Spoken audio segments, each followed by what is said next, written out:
Hello, my name is Miranda Flores and I'm 17 years old.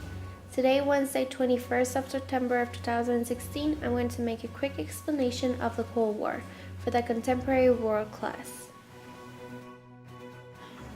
So the Cold War was a rivalry between the Soviet Union and the United States that played out globally. In 1945, the United States and the Soviet Union were allies, joining forces during the World War II, which ended with total victory for the Soviets and the American forces over Adolf Hitler's Nazi empires in Europe. Within just a few years, however, wartime allies became mortal enemies, locked in a global struggle, military, political, economic, ideological, to prevail in a new Cold War.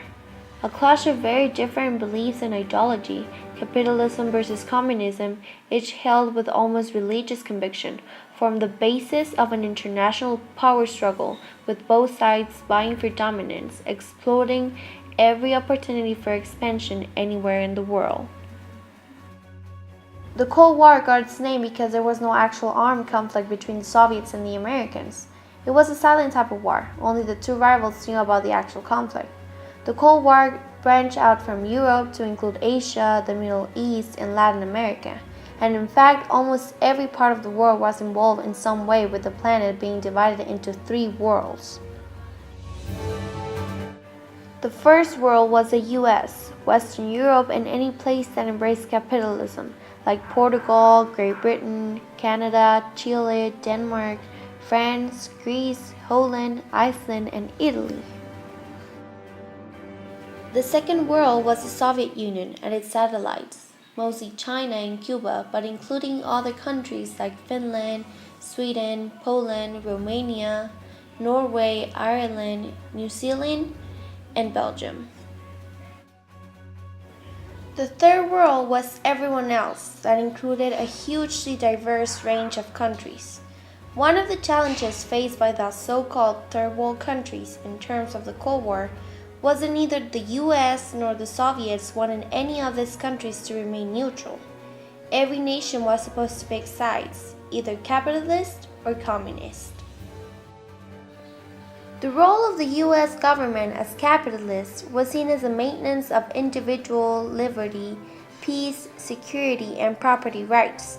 Capitalism in its purest form is against all government interference in the economy and adherence to free market economics. On the other hand, the ideology behind the communism was that the function of government is to make sure that wealth is shared equally between people. Basically, the state took ownership of all large industries and other sources of wealth. Now, concentrating on the economical aspect of the Cold War, among the more specific consequences of the Cold War was huge fiscal mortgage placed on many domestic economies. The Americans advocate free market capitalism while the Soviets promoted communism. Both sides touted the benefits of their system and the deficiencies on the other, while claiming greater freedom for their citizens. For the Americans, this meant championing the innovation while correlating communism with oppression. In contrast, the Soviets preached equality among all citizens and portrayed the West as being greedy and materialistic. But just 20 years later, it's hard to believe that the world was once dominated by two superpowers held in check mutually assured destruction. What's really amazing to me, though, is that until the late 1980s, it felt like the Cold War was going to go on forever. Time seems to slow as it approaches us, and living in the post-Cold War nuclear age, we should remember that the past feels distant even when it's near, and then the future seems assured, even though it isn't. Question 1. What countries were the world leaders during this period?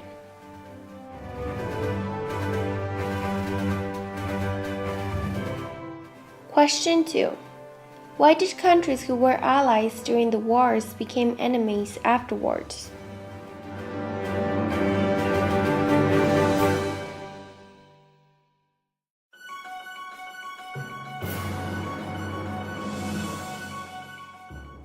Question 3.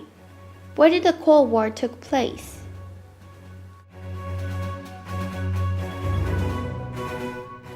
Question 4.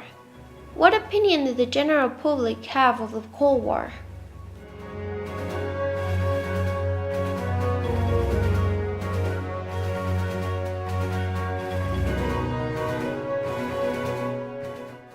Question 5. What type of weapons did the two world powers have at their disposal?